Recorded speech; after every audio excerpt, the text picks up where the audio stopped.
Operation Domination is underway. The ultimate game plan to dominate your NFL experience. With your hosts, Dan you gotta be confident about your Achilles when you Chase show Thornton, Yeah, I mean, I got it. and Adam LaRue. Don't hope to be great and dominate.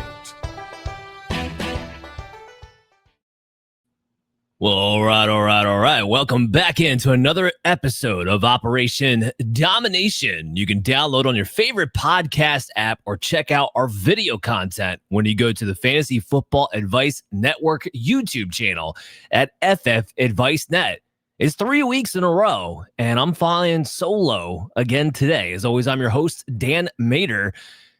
Chaz Filardi is out gallivanting around the country to hit different sports books around. So hopefully we'll hear back from him soon. Hopefully next week, but not going to happen. Just going to be me today while he's lining his pocket green. Hopefully we'll be able to do the same for you guys. Make sure you check out our fantasy football relevant episodes that we've had the last couple of weeks because we've been on fire. Finishing the top 10 in the Fantasy Pros accuracy rankings this past week. So I'm doing my best to try to get you guys the most accurate content that you can possibly have to help you dominate your leagues right in line with the show brand. So on Wednesday, we had our normal, but we changed it up a little bit. So we have our start-sit questions, or popular start-sit questions, and kind of dive into that. But before, throughout the month of September, we were talking about me, Adam, Chase. What was the biggest discrepancy in our rankings versus ECR? What value did we see or did not see, compared to consensus? This week, because now we're in October and even redraft leagues have entered the buy-sell part of the season, we brought back Dynasty Temperature Check. It was pretty cool. Adam leads the way on that one. What's the values that people are actually trading some of these key players for? And it has redraft purposes as well, but mostly centered around Dynasty. And of course, the DFS cocktail was delicious as always. Make sure you go check out Chase Thornton's article that he puts out on Saturday mornings for that DFS cocktail and your plays of the week. Speaking of drinks, after that, we had Dr. Brian Scott on last night. 25 players that we had to talk about for the injury inquiries for week 6. So much to unpack. Plus, you had 2 teams on bye. So all episodes that you need to make sure you go back, subscribe to the Operation Domination playlists at FF Advice Net on YouTube, or just make sure you go to your favorite podcast app, look for Operation Domination Football. With that, let's talk about what today's show is all about. The week 6 best bets. We're going to talk about some game lines. I'm going to talk about my player props and preview a little bit on what the article that I'm going to have coming out on the huddle, like I do every Saturday, ahead of time. So we got 15 player props for you guys. I go into more detail in the article, so make sure you check me out on the huddle. But let's dive into this thing. There's another London game. Another one. I hate these games. I do. And look, I'm on the East Coast. I shouldn't even be complaining that much. I understand that. Because if you're in the West Coast, God forbid if you're in Hawaii, you really can't get up before those games start. I don't know how you do. But even on the East Coast, we like to party on Saturday night. We're not trying to get up at 9 o'clock, 9:15 to make sure everything's set right. And if you're in 20-something leagues like I am, you're never going to get that checked in time. You go to bed on Saturday night hoping everything's settled, right? You got all your news. You're like, all right, who's questionable, who's not? We should be okay.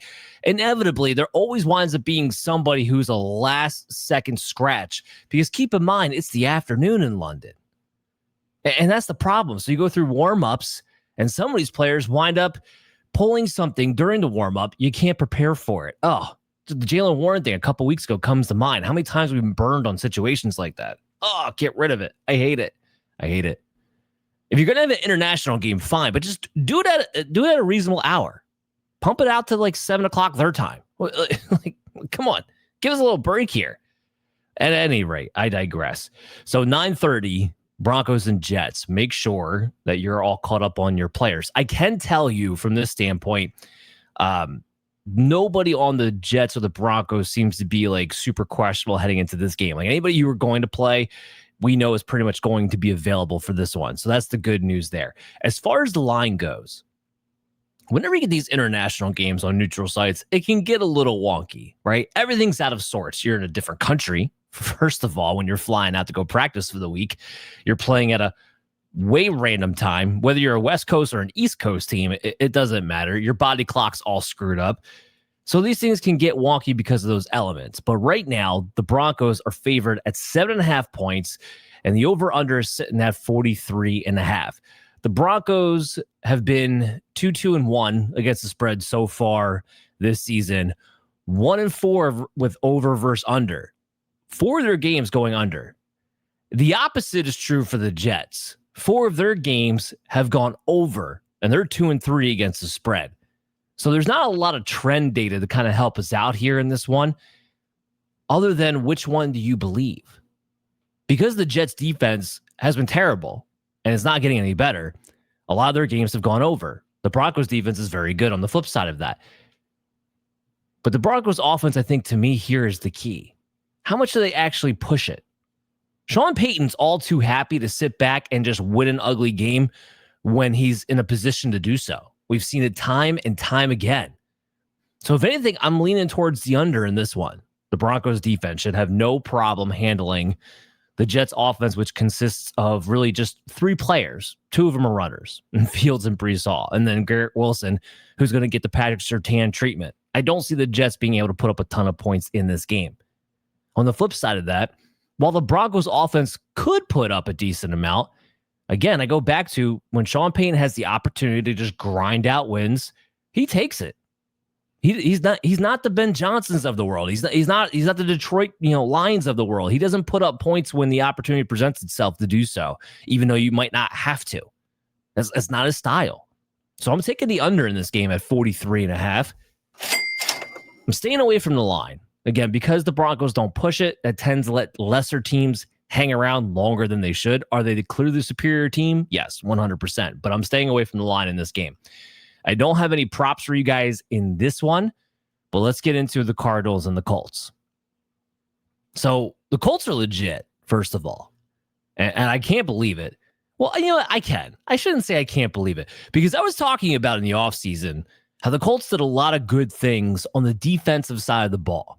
Now, right now, their secondary is a little bit banged up. And once they face a team that has the ability to stretch them out, they're going to be in trouble. But the problem is they're not playing anybody who has that ability right now. Everyone's playing right into their hands. They got a good front 7, and they're able to hang back, protect from the deep ball, run up and tackle, and play good fundamental football. And everything's playing right into their hands right now based on the opponents that they're playing. Because right now in the NFL, outside of the Rams, there really isn't any deadly passing attacks. The Rams and the Lions are the only 2 teams that offenses, frankly, on a week in, week out basis have impressed me. The Chargers did the first 3 weeks, but even they've kind of gone a little bit wonky the last 2 weeks without being able to run the football in that Greg Roman offense. The Bills are the Bills. I guess they were kind of, Josh Allen's impressive. I don't know about the rest of that team, to be honest with you, especially with the passing attack. So a lot of this, I'm just kind of laying this out there. Like, the Colts are in prime position to do what they do best and have the rest of the league play into their hands for them. Colts aren't going anywhere. This is going to be a team that not only do they probably win the division, but we might be looking at like a 2 or 3 seed with Daniel Jones on Indianapolis. Who would have thunk? And props to Shane Steichen. Like, there was a lot of things I was questioning about Steichen last year. And it was besides the Anthony Richardson stuff. Like, a lot of people were like, oh, well, look what happens when you have a quarterback who plays on time. Sure, that helps. But a lot of the problems the Colts had a season ago was that they weren't building the offense around ding, ding, ding, Jonathan Taylor. They are doing that this season. The offensive line has improved. Jonathan Taylor's been an absolute beast. Play action pass as a result opens up for Daniel Jones, and that's what he's best at. Not to mention the Colts have had wide receivers, just haven't been having an efficient quarterback to be able to use them consistently. That's been the biggest problem. So they're for real. The Cardinals, on the other hand, are a team that are about to implode. Kyler Murray is garbage. Period. As a quarterback, he is garbage. And even as a playmaker, he's second rate. He's not on Jaden Daniels level. He's not on Lamar Jackson level. He's not on Josh Allen level. He's not on Jalen Hurts level. The list kind of goes on and on. He's quick, but not fast. He can move the chains, but not bust a game wide open. And that's just with his legs. He's not throwing the football well and hasn't for the last 2 seasons. Now you throw in Drew Petzing's, play calling, which has been horrendous, and his usage of the players that they do have on that team. This is a team that's going to implode soon. I know that the Tennessee loss, and I'm not overreacting to the Tennessee loss here, that was a crazy way the game ended. Like, it was like, prayer, miracle. Like, you make movies out of the way that game ended for an underdog team. It was insane. It's more than that. It looks like a team that's broken. So with all that said, this game in Indianapolis right now, the Colts are favored at 7 points with an over-under set at 47.5. First of all, I got to say, I kind of like the under. I wouldn't be shocked if the Colts put up 30 in this game, but would you really be surprised if the Cardinals put up 17 or less? I wouldn't. Not with that offense. Not right now. Not against this Colts team. So I'm taking the under in this game, and I'm going to take the Colts to cover. I don't think Arizona puts up that many points. Now, here's the risk to this. The Cardinals have shown in the past that they seem to find a way to play up to their competition. They play down to their competition too, but they also play up to their competition. Right? So that's where it's a little bit, But the Cardinals so far this season, 2-3 against the spread, 2-3 in favor of the under over the under, of the under in favor over the over. Say that again 10 times fast. And the Colts are 4-1 against the spread. I'm taking the Colts 7 points. I'm taking the under at 47.5. I don't think the Cardinals are going to be able to keep pace at the end of the day. No props for you in this one. Patriots and Saints. We're getting to those props. Don't worry. After this game, I'm going to have, in this game, I have one, and then there's going to be a couple games you're going to see I hammered hard. But Patriots and the Saints. This is in New Orleans. The Saints coming off their first win of the year. It finally happened. Spencer Rattler won his first game. I think it was 0-10 was the stat. Something along those lines. The Patriots are 3.5 favorites on the road and a 45.5 over under. The Patriots coming off a huge win against the Buffalo Bills, right? Huge. The Patriots are a team that they're rebuilding the culture, starting the franchise essentially over with the new regime at the coaching staff. Made a bunch of moves in the offseason to try to improve what already was the worst roster in the NFL anyway, so they had nowhere to go but up, but we're aggressive about it in the offseason. And your big barometer when you're in the middle of a build like that is taking on the division's previous winner and beating them on the road. They did that. Now, the part of this, the Bills play down their competition a little bit. And we've seen the Bills do this in the past. I'm not taking anything away from the Patriots, though. That was a win that they needed to have to see where they could lie. And Drake May's the real deal. Now, coming off of a big victory like that over a division rival has a lot of emotion to it, a lot of adrenaline that sometimes can have a lackadaisical after effect the following week. And maybe we don't see the sharpest game from the Patriots, or at least not as sharp as we saw them against Buffalo. Maybe the Saints hang around longer than they should. But ultimately, this is not a game I think the Saints can win, or even cover for that matter.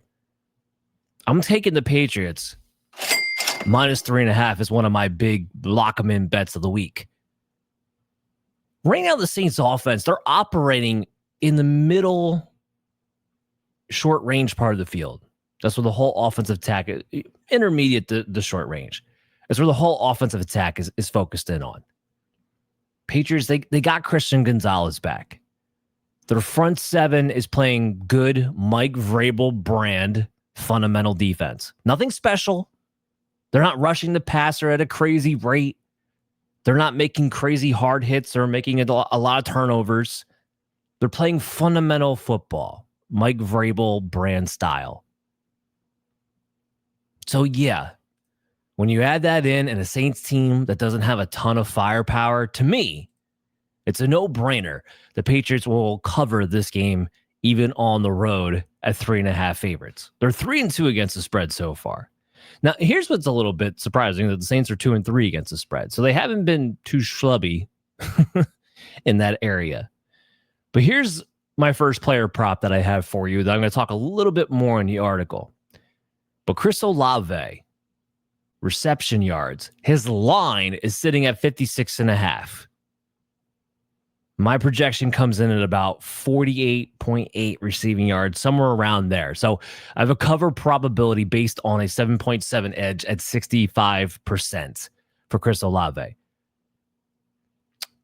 Typically speaking, when you're getting a player who's getting like 8 to 10 targets every single week, and he has a line of 56.5 reception yards, and you're betting the under, you should be considered a madman. The problem is Chris Olave has an ADOT like he's a running back.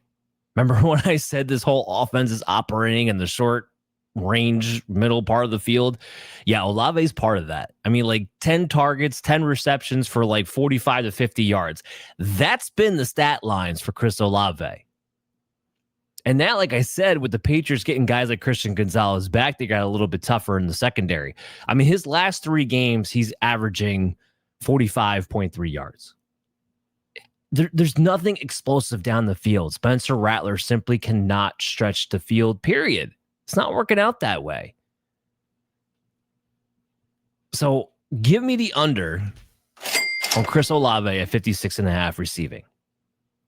Rams and Ravens.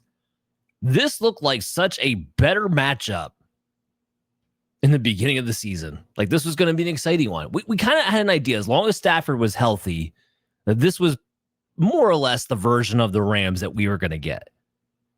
We didn't know that the Ravens were going to be one of the worst teams in the NFL. Partly, of course, due to Lamar Jackson injury, but largely due to the fact that that defense just can't get the job done.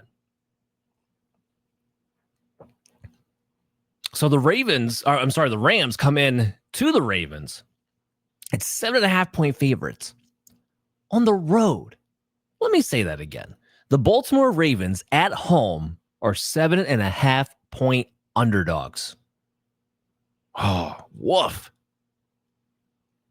And the Ravens have been 1-4 against the spread so far. Now, here's the other part of this. 44.5. That's the over-under. For the Ravens, all 5 of their games have gone over because their defense has been so bad. And that's not a high over-under either at 44.5. The Rams are a little bit better at 500, 3-2 against the spread, 3-2 in the over-under. This game is screaming over to me. 44.5 points. Give me the over.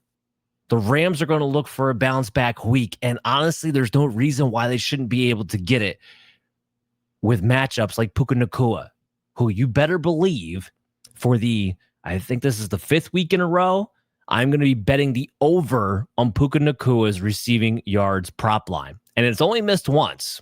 And that was against San Francisco last week, where he still had a decent number, but the line was so high because of he'd been on fire to that point. The line is high again here. 98.5 receiving yards. That's the line. And I still haven't projected at 117.6. That's a 72 to 74% cover probability based on the projection for Puka Nacua.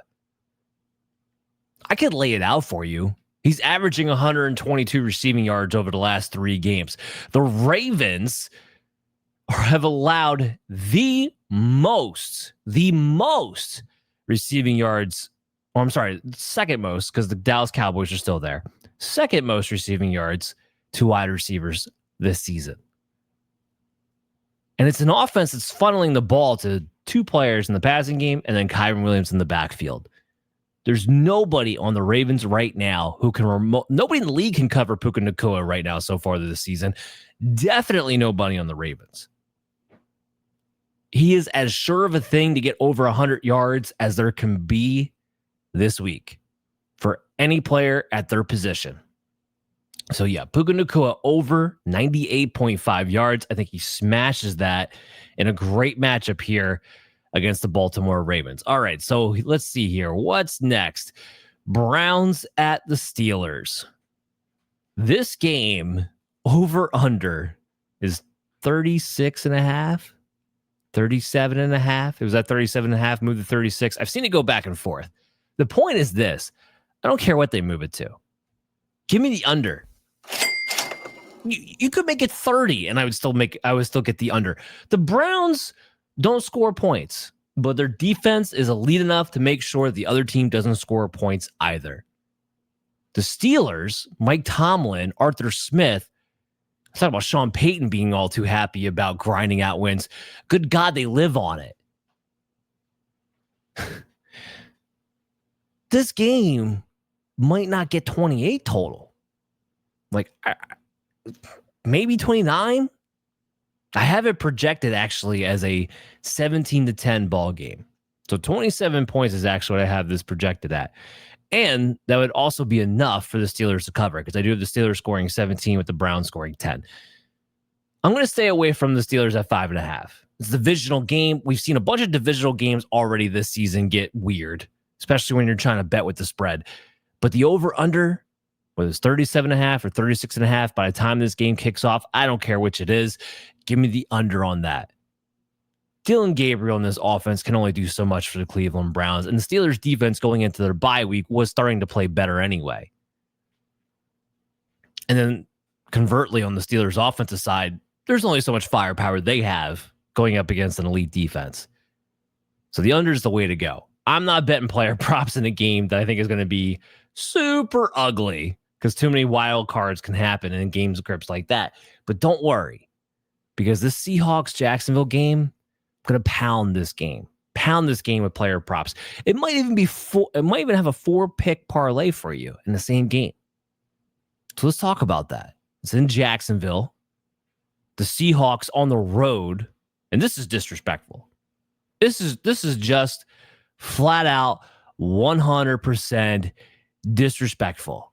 The Jaguars just beat the Kansas City Chiefs, and the Seahawks on the road in Jacksonville are favored at 1.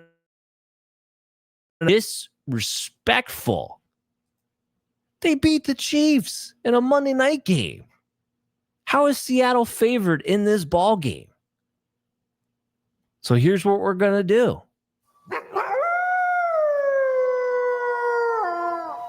You know what that sounder means?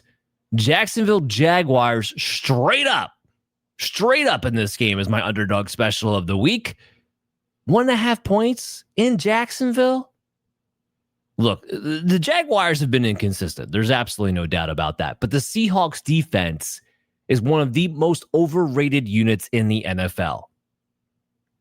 And Devon Witherspoon, we still got to see the official, injury reports, but Devon Witherspoon, as of this recording, is still trending towards potentially not playing. And I don't care if Tariq Woolen comes back from his concussion or not. He stinks.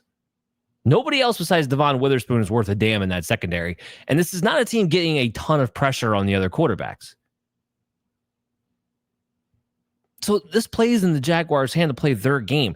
Now, here's what I will say. The 47.5 over under.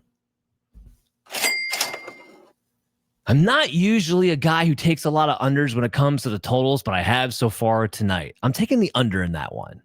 So the Jaguars' defense has been playing pretty well, especially against the run. So is Seattle's. The weakness of both defenses is running backs catching the ball out of the backfield. The thing is that neither offense has been throwing the ball to the running back out of the backfield all that often. We'll talk about Travis Etienne in a second.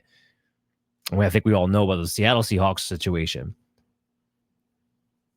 This game sets up to be just low scoring. It does. 100%.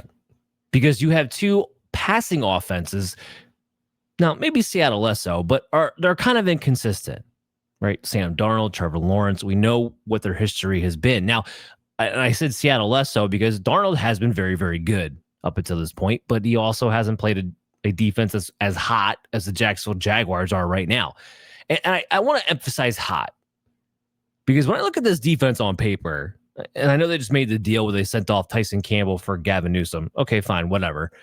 But on paper, this is not a defense that I think should be as shut down as they are, but they are playing hot right now. So we can go off of that. Yeah, give me the under at 47.5 for the Jaguars winning this game outright. I love that bet over there. All right, so just to get you caught up here, the Seattle is 3-2 against the spread. Jacksonville's 4-1 against the spread. So even more trending towards Jacksonville being our underdog special of the week. And now let's get into the player props because I'll be hammering this pretty hard in this game. So again, I told you I have 4. I got Jackson Smith-Njigba. If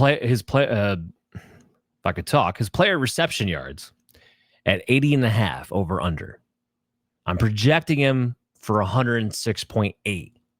Yes, it's a little bit of a tougher matchup with the Jacksonville Jaguars. I understand that to some degree. But like I said, that's on paper. JSN's been getting featured like a number 1 wide receiver, high volume every single week. The passing offense flows through him first. He's averaging over the last 3 games 102.3 receiving yards with a line at 80.5. So the books are trying to give you a little bit of a break given the matchup in this scenario. And I think it's a matchup that JSN could take advantage of. So give me the over on that. We're not done. Seattle still. Zach Charbonnet. His rush and reception yards total is sitting at 51.5. That's a great value for the under. I think week 1 was the only time Zach Charbonnet would have hit the over in this mark. Like, I got him projected for 37.3 total yards. And maybe that's a little bit low, but I certainly have him far lower than the 51.5 line that they have him set at. He's not getting enough work, and he's not efficient with the opportunities that he does get to really be a threat to go over this line right now. Kenneth Walker is the starting running back. He gets the majority of the carries. Here's the problem with Zach Charbonnet.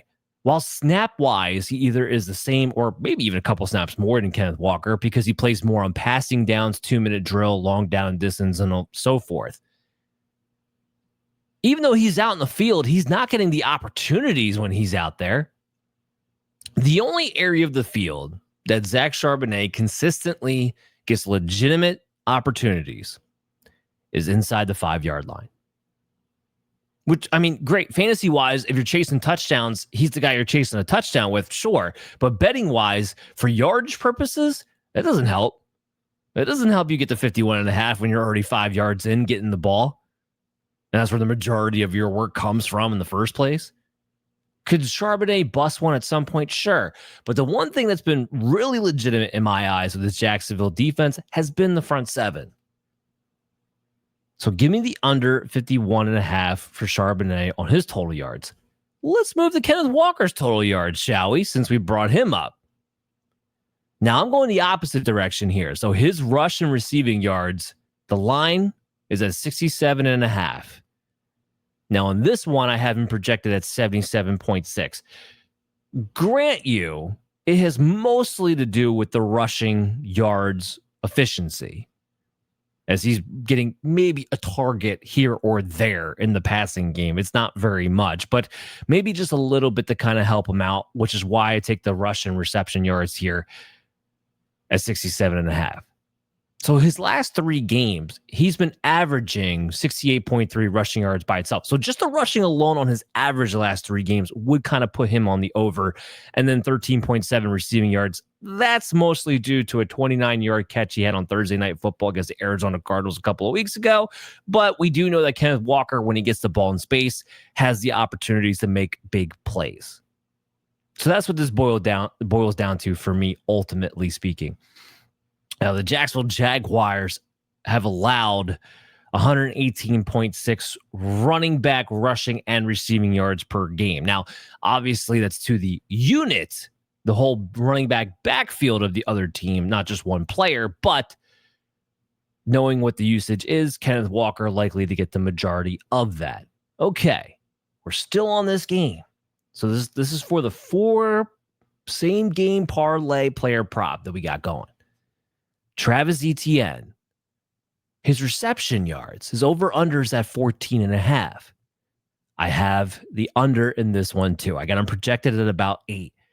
As great as Travis Etienne's been, and as much as he's had a history of being a really good receiving running back, he hasn't been utilized as such this season. So LaQuint Allen and Bashal Tutin have actually come in and stolen a lot of snaps in that part of the game for Travis Etienne. That's been the biggest problem. Why he can't still get targeted on early downs when we know he's a good pass catching back, I'm not really sure, but that's not what we've seen to this point. I mean, really, honestly, in general, the Jacksonville Jaguars under Liam Cohen through 5 weeks has not really thrown the ball to the running backs. Because even with LaQuint Allen and Bashal Tutin playing in those situations, they're not garnering a whole hell of a lot of targets either. So the last 3 games, on average, Etienne has had 3.3 yards receiving. Like, it's pretty low. That's pretty low. Now, and I don't remember now if I mentioned this or not. I'm the only one talking. It's hard to remember everything I say. But the Seattle Seahawks, while they're only giving up 3, and I think this was a couple of days ago. I think that's what it was. They're only giving up 3.3 rushing yards per play. It's really hard to run on them, but they've allowed the 7th most receiving yards to the running backs this season. So it's a matchup in which you should be able to take advantage of throwing to your running back out of the backfield. And look, maybe the Jaguars do. Again, Travis Etienne can catch the ball. So that would be the risk you're having with a 14.5 reception yards over under mark. But because through 5 weeks, the usage has just flat out not been there in the passing game, that's kind of what I'm betting on here. And that's why I still take the under, even though it's a low prop to begin with. Next is going to be the other game that I hammer pretty hard with player props. So, Chargers at the Dolphins. Chargers favored in this game at 4.5 points. Chargers should be favored. But this feels a little bit like a trap from a couple of weeks ago, and I mentioned it. Now, I didn't tell you to go out and bet on the Giants, so I'm not going to count it as a win. But I did mention that the Chargers have a hell of a history when traveling from the West Coast to the East Coast and actually being able to cover. They don't do it very often, and it hasn't mattered what coach, who the quarterback was, the status of the organization, none of that. Whenever the Chargers have traveled from west to east, it doesn't seem to work out very well. Having said that, the Colts stink. The Dolphins stink, and the Chargers should be favored, and they are at minus 4.5 points. I'm not taking it. I'm not looking at the over-under here either. This game could go far too many different ways. If you want to know what the trend is, they're also bucking each other. So the Chargers are 1-4 towards the under. Okay. Well, the Dolphins are 4-1 towards the over. So you're getting 2 teams that are clashing from 2 different trends here. With the Dolphins defense being as bad as it is, and that the Chargers offense does have Justin Herbert, even if they don't have a great running game because Amari and Hampton's out, we know they have the passing weapons. They haven't been afraid to throw the ball under Greg Roman, and they know they have Justin Herbert against a horrible defense. For fantasy players out there, you may notice that, like, all right, the Dolphins have not given up a ton of points to fantasy points to wide receivers. It's mostly because they've been a run funnel. If you actually look at their efficiency defending the pass, they're one of the worst in the league. In fact, they're top 3 in most passing yards per play allowed. So it's not because their secondary is good, but their run defense just stinks. It's just because their run defense is so bad that teams just take the easy way out. But when they do want to throw, they can. It's not a problem. And the Chargers are now coming into this game as a team that I don't know how much they're going to be able to run the ball because they're so bad at it right now with that banged up offensive line and Hassan Haskins and Kamani Vidal. So it's interesting from that standpoint. I would lean towards the over at 44.5 because the Chargers defense is a defense that's kind of vulnerable at the moment in their own right. But otherwise, I'd rather focus on the props. Speaking of Justin Herbert, he's been running a lot more lately.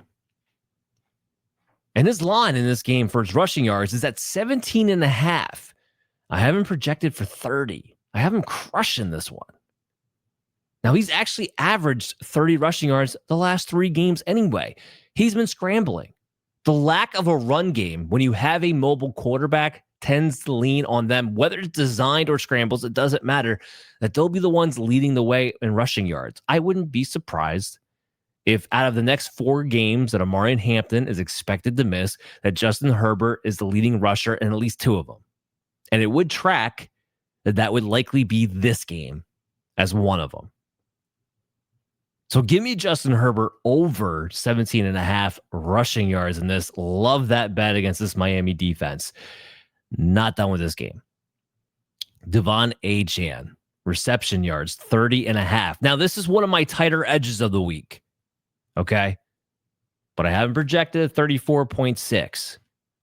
He's been averaging about 20.3 the last 3 games. So he is kind of under what that line is on his average. But we also know Etienne's explosiveness. We know that the target share has consolidated around Jalen Waddle, Darren Waller, and DeVante Etienne.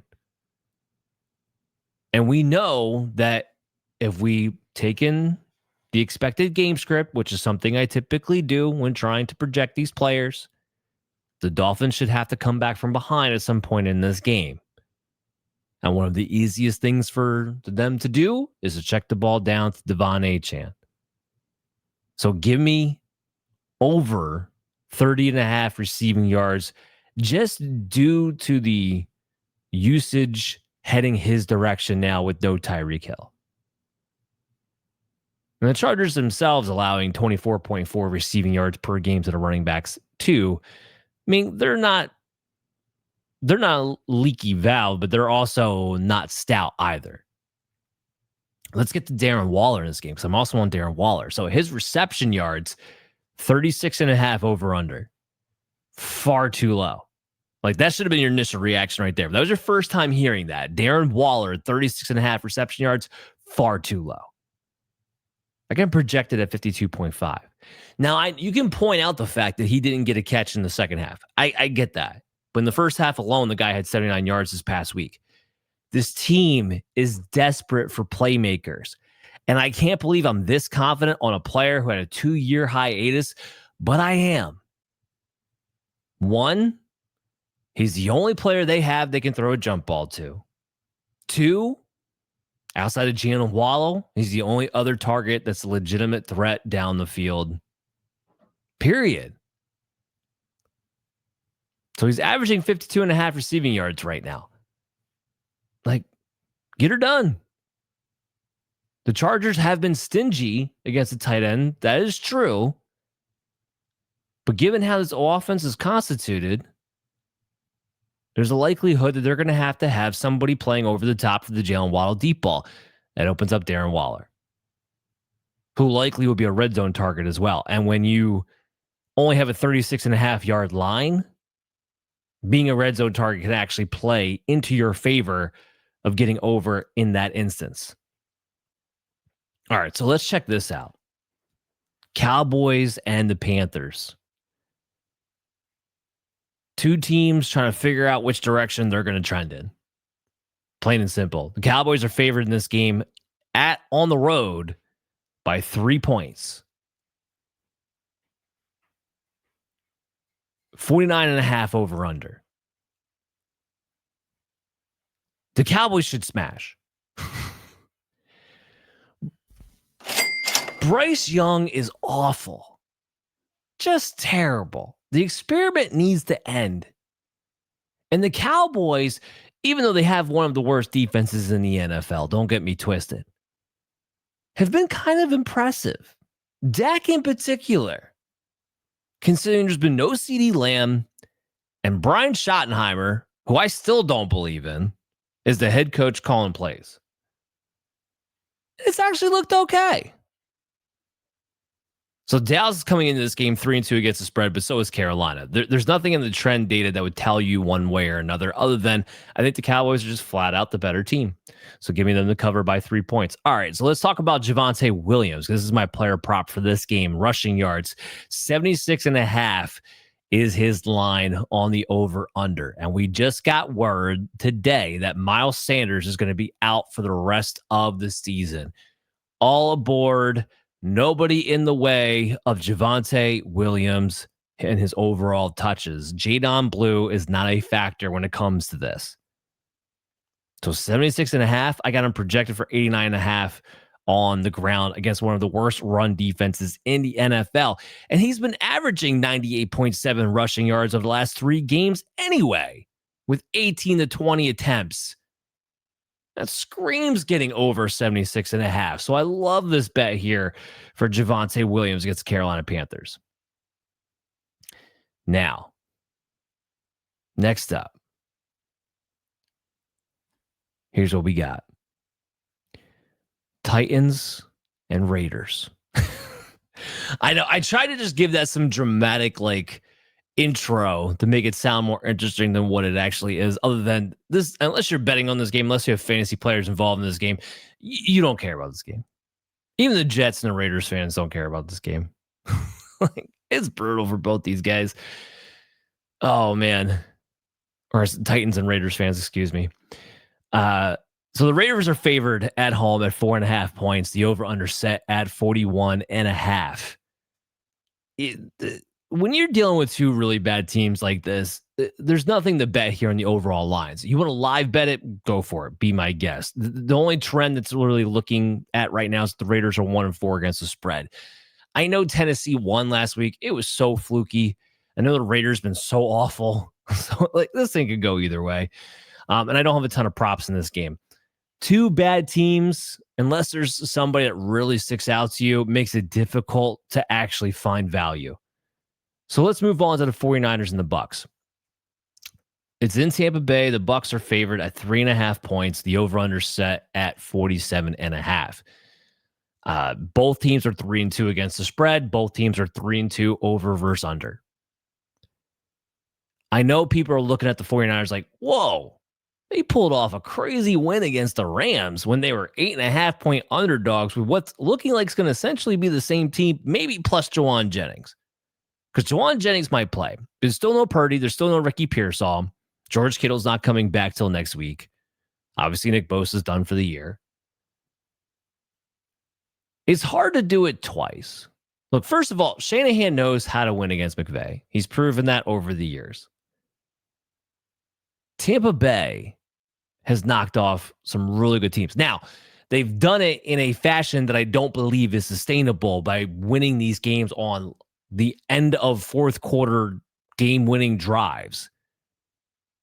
You live and die that way. It's going to regress the other way eventually. But they have played good football against really good football teams, and this is at home. I know the Bucs are kind of banged up in their own right. Chris Godwin's not going to play in this game. Like you're back down to Emeka Egbuka because we're still waiting for Mike Evans to make progress from his hamstring injury. You really think Mac Jones and Kendrick Bourne are going to beat out another team that they're underdogs for?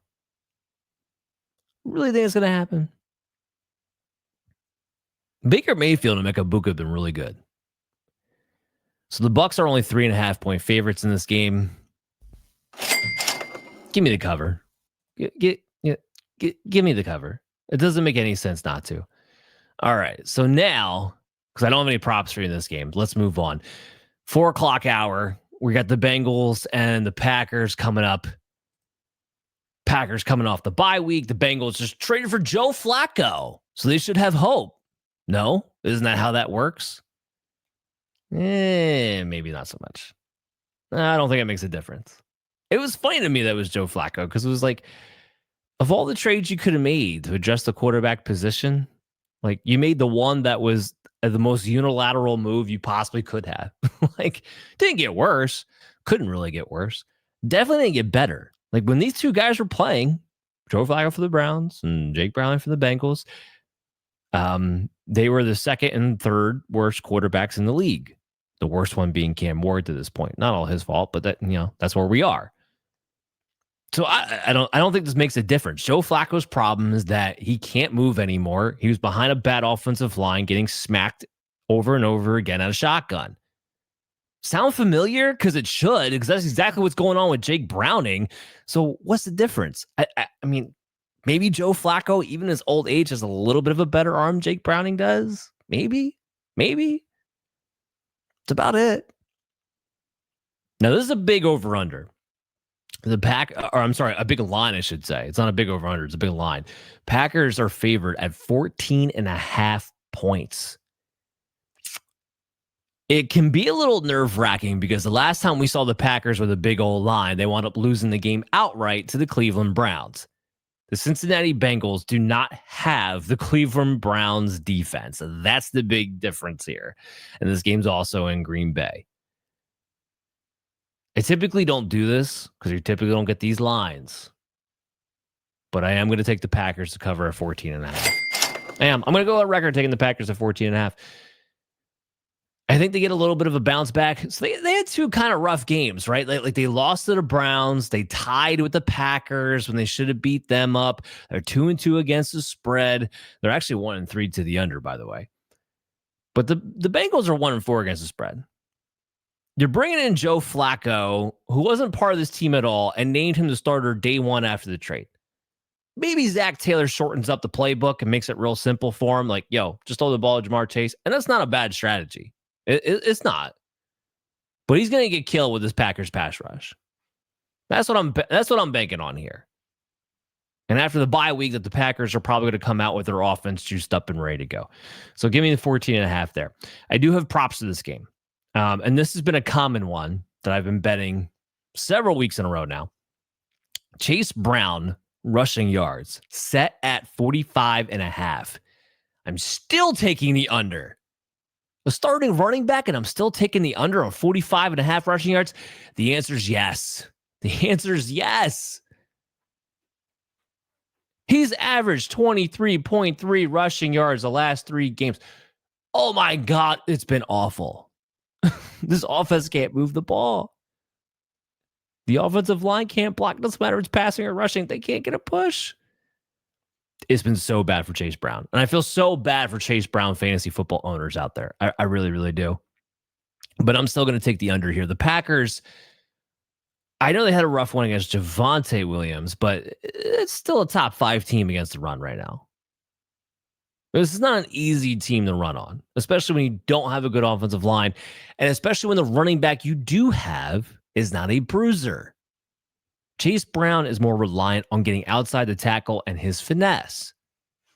I do think you can run the ball down the Packers' throat if you have the right setup. If you have a decent interior offensive line and a power running back, I think you can have success against this Packers defensive front. But if you have a bad offensive line and a running back who depends on his speed and explosiveness to make plays, that's a bad matchup against this Packers defense. So give me the under on Chase Brown at 45.5. Let's get into Sunday night. Lions at the Chiefs. This is going to be one of the biggest games to look forward to. And thankfully, we got good news because it was starting to get a little bit scary there for a second with Xavier Worthy. But it sounds like he's off the injury report and expected to be good to go to play. Cool. Because I didn't want to see this game without Xavier Worthy. Because I didn't want to see this game with the Chiefs reverting back to what they were the first couple of weeks of the season. Ugh, awful. Let me see Patrick Mahomes do Patrick Mahomes things. He needs to be able to do that if he has fast receivers on the field. Let's give it to me. And Detroit, their secondary is completely banged up. This is about to be a pass funnel defense, if it wasn't really already, because it was kind of already on its way to doing so.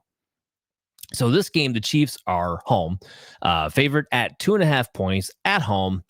The over-under set at 52.5. I don't care about who's favored in this game. I'm not going to bet one way or another. I can see both teams winning this game and or covering. But what I do see is over 52.5. I see fireworks on Sunday night. I see two teams looking to take it to one another. The Chiefs defense has been decent, but they are a little bit more vulnerable than what we have seen the last couple of years with Steve Spagnuolo. And like I said, with Detroit being their secondary so banged up, I think points are going to be had here in this game, and you have two offenses humming. Detroit is 4-1 against the spread. Just FYI, if you did want to bet on one team, I probably would lean Detroit, to be honest with you. They're the more complete team at the moment, but it's the Chiefs and Arrowhead, and that's why I'm not going to touch it. But I am going to touch these player props. So I got Amon-Ra St. Brown. Because the Chiefs have been very good against wide receivers, his line is discounted at 69.5. I still have him projected for 81.4. We could talk about Sam Laporta getting involved. We could talk about when Jameson Williams is going to be involved and how consistently those things are going to be. But what we don't have to talk about is Amon-Ra St. Brown and when he'll be involved, because he's involved every single week, no matter this matchup, no matter the situation. He is one spot behind Puka Nacua as far as fantasy wide receivers this season. Give me the over on Amon-Ra St. Brown at 69.5, who's averaging 82.3 yards over the last 3 games to begin with. All right, so we got a doubleheader on Monday night, by the way. Another thing, as an East Coast person, I hate. Can't stand it. I can't watch the second game. It's not on until 10 o'clock at night or whatever the case may be. Now, I think this one is kind of like the last week's game where we have one at 7:15 and one at 8:15. But it's just, why? Why have to have one game and then have them an hour apart? Like, yeah, okay. For me, I have 2 TVs in my man cave. I could watch both at the same time. Not everyone's set up that way. And even if you have the TV and the phone going, like, you want to watch on the big screen. Why do I have to watch 2 different games? This is dumb. Sunday's fine. We got Red Zone. Unless you're going to bust out Red Zone for the Monday night double headers, which, I mean, ESPN owns now, so they technically could do that if they wanted to. But unless you're going to do that, like, stop it. You're making it worse. Anyway, so you got the Bills and the Falcons at Atlanta, and the Bills are favored at 4.5 points after losing at home to the Patriots, and now they're going into Atlanta. They're favored at 4.5. Guess what this means for me?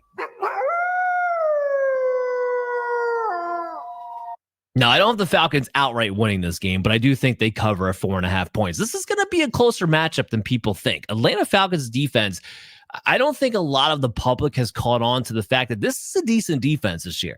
This is not the Falcons defense of old. They have athletes, and that's a bad thing for Buffalo because they depend on Josh Allen and James Cook to bust the big plays because it doesn't come from anywhere else. Josh Allen plays Superman. James Cook busts a big run. James Cook is going home, by the way. He did play in Georgia. But the Falcons have been stingy against running backs. Like the number 1 team against running backs. And they've been stingy against the wide receivers, especially with A.J. Terrell playing now more towards his game. They've had a pass rush. The only thing about the Falcons that's been inconsistent so far is the offense. And right before they went to the bye, they kind of got going a little bit. We'll see if that carries over. Their offensive line's an issue and will be an issue against that Buffalo Bills pass rush. I can guarantee you that much. But this game, I think, is going to be close. So give me the Falcons to cover plus 4.5. Like it. Here's a prop for you that I like even more. Bijan Robinson. Rushing reception yards. I've been attacking Bijan's rushing reception yards prop for as many weeks as I possibly can. Because he's just that all-purpose back who's getting it done. And you know he's going to bust it either on the ground or through the air. It's just coming. You just don't know which one it's going to be. So take the rush and reception yards. And the line is a big one. It's 114.5. I still haven't projected for 146. Last 3 games, he's averaged 153.3 combined yards. So it's been there for him. Easily. And Buffalo's defense isn't anything that you need to shy away from, especially when it comes to the running backs. They're allowing about 98.8 rushing yards, 16.6 receiving yards. So just their average 2 running backs would put him over this line. Now you add in the fact that it is Bijan Robinson. I think he'll do just fine. All right, last game on the week, we're going to talk about the Bears and the Washington Commanders. The Commanders are favored at home at 4.5 points. That really shouldn't come as a shock with an over-under of 49.5. Give me the over in this ball game. So the Bears right now are 3-1 to the over. Washington 2-3, but also remember they have Jaden Daniels back, so that's a little bit different now. Than the Bears have one of the worst defenses in the NFL. I know, right? The Ravens and the Bears both have one of the worst defenses in the NFL. Not something I'm used to saying, but is totally true so far to this point in 2025. Now, this is another heavy game for props. So Rome Odunze, reception yards, 66.5. The books just haven't caught up with the fact that Rome Odunze has elevated his game and is the number one wide receiver in Chicago on what is now a good passing attack offense. So I got to project it for 74. He's been averaging 86.3 the last 3 games that they've played. They're coming off the bye week, should give them even more time to prepare for this matchup. And the Commanders are not a defense that are impressive to me in any kind of capacity. They're not. They're old and young, explosive teams that are creative play callers like Ben Johnson should have no time moving the ball up and down on the team like this. And if they are going to fall behind with Chicago's defense the way it is, this could turn into a shootout. There's going to be passing galore all over the place. And Rome Odunze is the only pass target I trust on a week-to-week basis right now because it ain't DJ Moore. It ain't Cole Kmet. It's not Olamide Zaccheaus. It's definitely not Luther Burden. Like, Rome Odunze is the guy, period. So give me the over there. I also have Jaden Daniels over his passing yards prop. It's only set at 217.5. So here's the thing about Jaden Daniels. While he's still not quite 100%, and I still don't think he is in this game, he's going to run less and throw more. We kind of saw it last week when he went for over 270 yards last week. So as long as that's going to be the case, and I do think it's the case for another week, not to mention that even if it wasn't, Chicago's defense is not a defense you have to fear throwing the football, even with no Terry McLaurin. I think Deebo Samuel and the ragtag group behind him is enough for Jaden Daniels to get over 217.5 passing yards. I have him projected at 221.3, which, funny enough, has been his average the last 3 games anyway. With Chicago allowing more than that per game, regardless. That's going to wrap it up for the show. I really hope you guys enjoyed it. I hope we line your pockets green for yet another week. Make sure you're downloading Operation Domination on your favorite podcast app and check out our video content when you go to the Fantasy Football Advice Network YouTube channel at FF Advice Net. Good luck this weekend, and I'll see you guys next week.